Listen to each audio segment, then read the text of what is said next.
جو اللہ عز و جل کے آستانے پر ٹھہرنے والا ہوتا ہے، اور جو کوئی دنیا کے دروازے پر ٹھہرنے والا ہوتا ہے تو دنیا اسے ذلیل کر دیتی ہے۔ تو دنیا سے غنا اور خدا داد عزت کے ساتھ حصہ حاصل کر۔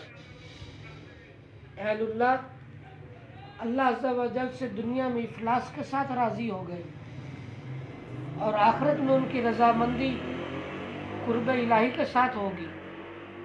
وہ اللہ عز و جل سے سوا کسی کو طلب نہیں کرتے۔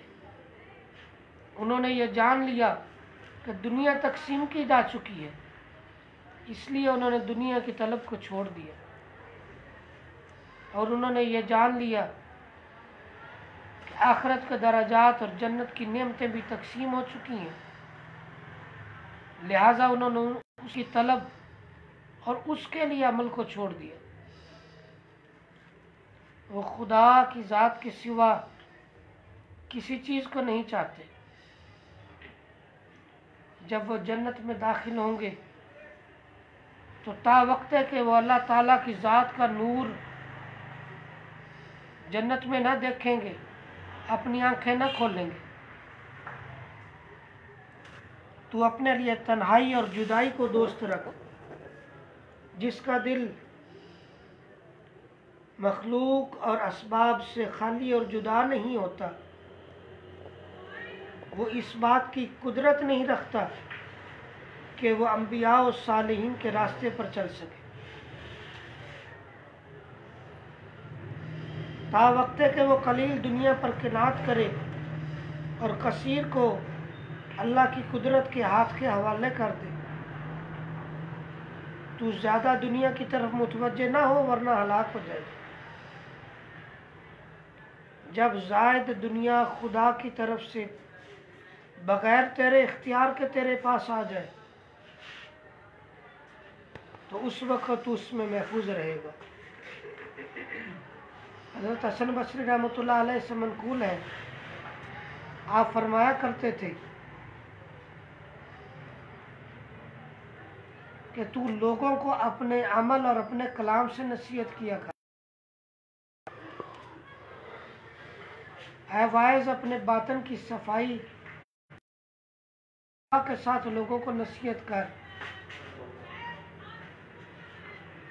ظاہر کو اچھا بنا کر باطن کی خرابی کے ساتھ واعظ کرنا بے سود ہے، ایسا واعظ نہ کرے۔ حق تعالیٰ نے قلوب مومنین میں ایمان کو اس سے قبل کہ وہ پیدا ہو لکھ دیا ہے، اور یہی سابقہ و تقدیر ہے، اور اسی سابقے کے ساتھ ٹھہر جانا اور اسی پر بھروسہ کر لینا جائز نہیں، بلکہ تیری کوشش و توجہ لازم ہے۔ ایمان اور ایقان کے حاصل کرنے کی کوشش کر اور اس میں اپنی جد و جہد کو پورے طور سے صرف کر، اور حق تعالیٰ کی خوشبوؤں کی طرف توجہ کر، اور اس کے دروازہ رحمت پر پڑا رہے۔ بس ہمارے قلوب کو ایمان کے حاصل کرنے میں کوشش کرنی چاہیے۔ ہو سکتا ہے کہ حق عز و جل ہم کو ایمان بغیر کسب اور مشقت کے عطا فرما دے، لیکن جد و جہد ضروری ہے۔ کیا تمہیں شرم نہیں آتی؟ حق عز و جل تو اپنے نفس کے لیے پسندیدہ صفتیں بیان کرتا ہے، اور تم اس کی صفتوں میں تعویلیں گھڑتے رہتے ہو اور اس کو اللہ پر رد کرتے رہتے ہو۔ تمہارے علم میں ایسی گنجائش نہیں ہے جیسے متقدمین صحابہ و تابعین رضی اللہ عنہم میں تھی۔ ہمارا رب عز و جل عرش پر ہے، جیسا کہ اس نے فرمایا، بغیر تشبیہ و تعطیل و بغیر تجسیم کے۔ اللہم ارزقنا ووفقنا وجنبنا الابتداع۔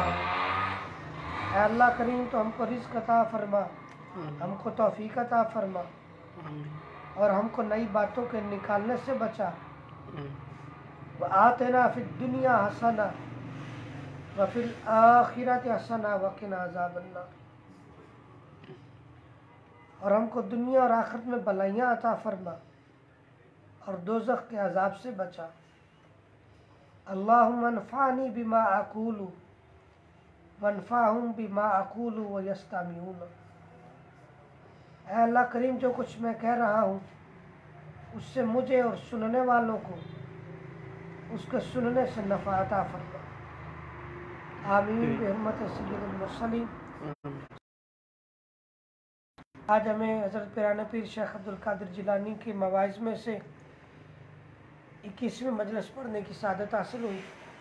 اللہ کریم نے جو کچھ اپنے اولیاء کرام کو عطا فرمایا ہمیں بھی عطا فرمائے، اور اس واعظ میں جو آپ کا مقصود ہے اس پر ہمیں عمل کرنے کی توفیق عطا فرمائے۔ وما علینا الا البلاغ۔